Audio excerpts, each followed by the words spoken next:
Hello, I'm George Patterson. I'm here coming from Riverside City College, here interviewing Chris, who's going to give us an example of what supply shocks are. How you doing, Chris? Hi, George. Nice to meet you.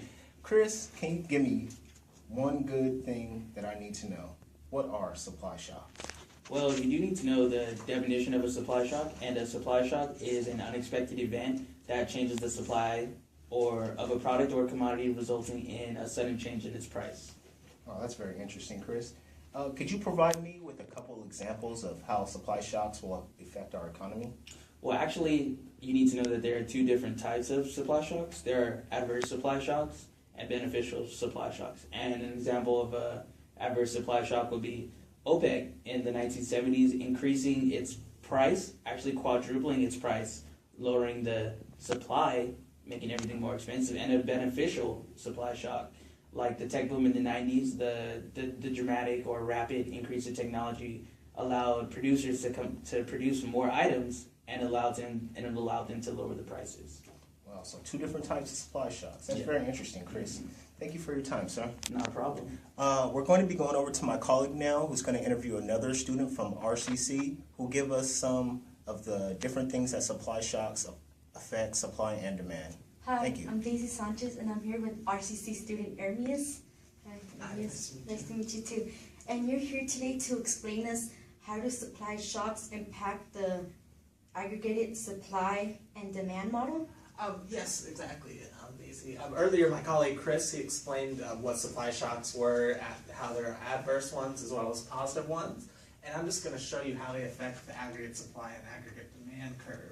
And so normally the aggregate supply and aggregate demand curve, the aggregate supply curve will normally shift outward, and the same with the aggregate demand curve over time, because over time aggregate demand with population growth, there'll always be more demand, so will shift outward, and aggregate supply, as more workers enter the workforce and technology improves, it will normally shift outwards. However, in the case of an adverse supply shock, such as in the 1970s, there were both crop failures as well as OPEC raising oil prices, which was the most significant one, and an adverse supply shock. So while the aggregate demand on a normal rate, it will still shift outward to about this point. This would be AB1. So while the aggregate demand shifts normally, the aggregate supply is going to shift inward in the opposite direction it would normally go. So it goes this way. So our old equilibrium point was right here. Well, our new equilibrium point is right here. And as you can see here, there's both a decrease in production as well as a vast increase in price, which is why an adverse supply shock is something that we do not want, because it leads to less of something and we have to pay a lot more for it. However, on the other hand, we do have positive supply shocks, which will move such as the tech boom in the late 1990s, since we had such a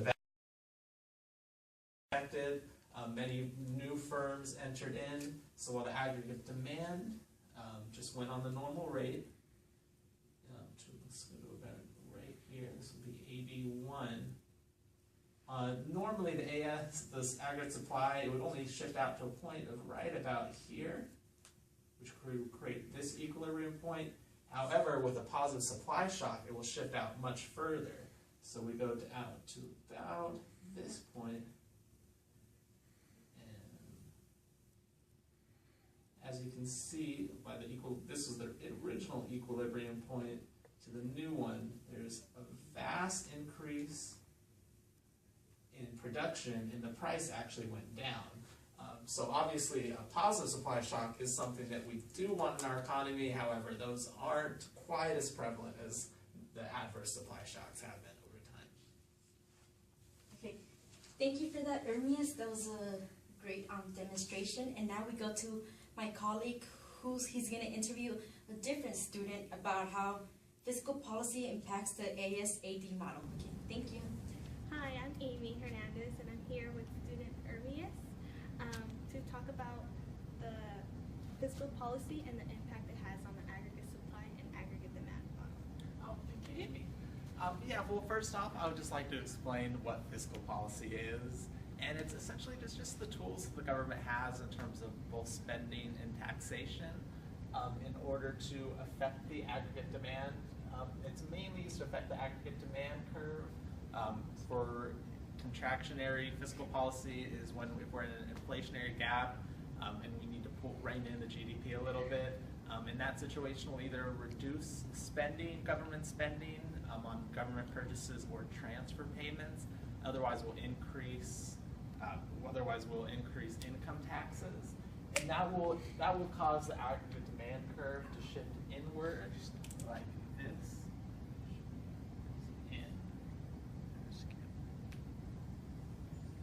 And as you can see, it lowers GDP and lowers the price level.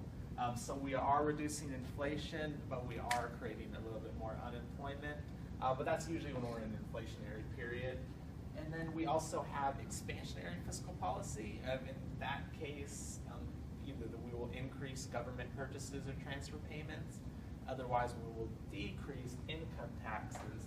And in that situation, we'll see the aggregate demand curve shift outward like this, which will increase production as you see GDP rises, but also it will increase inflation as the price level also goes up.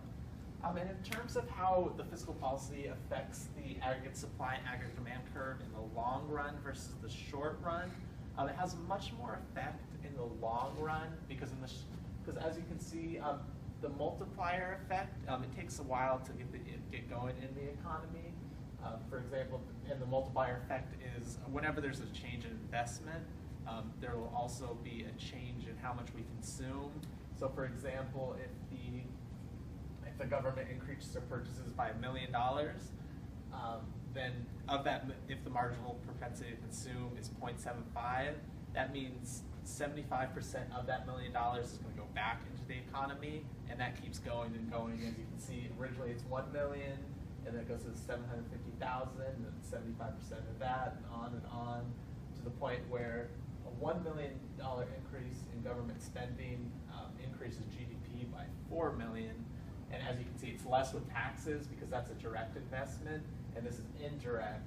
So while the $1 million here is going directly into the economy, if there's a $1 million tax cut, we won't see it until $750,000. So in the short run, it won't have much of an effect on the aggregate demand curve just because it takes a while for all this money to filter through the economy to go from business to business. Tax reduction or the government spending increase reduction, well, that mainly affects aggregate demand. There are some politicians who suggested we have supply side cuts, which would affect the aggregate supply curve, and those are typically well, it does do on income taxes as well, but it's mainly on capital gains tax, personal savings taxes, and those are just tax decreases where it's just trying to get people to work more, save more, and invest more.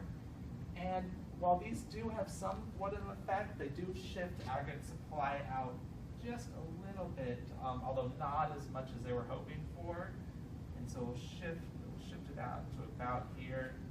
But the problem with these is those tax cuts will actually lead to aggregate demand shifting way more than aggregate supply. So it leads to see at the same time that's shifting out just a little bit, the aggregate demand curve will shift out even farther. So in the end, it's just affecting aggregate demand curve again. So usually we would just go with the either the increase or decrease in government purchases, otherwise, or just increasing or decreasing income taxes. And essentially, that's how fiscal policy affects the aggregate supply and aggregate demand curves. Okay, so now you guys understand what a supply shock is and what kind of types of supply shocks there are. Also, hopefully you understand what a supply shock does to the aggregate supply and aggregate demand model. Finally, we learned what fiscal policy was and how that also affects aggregate supply and aggregate demand. So thank you guys for viewing our somewhat boring video.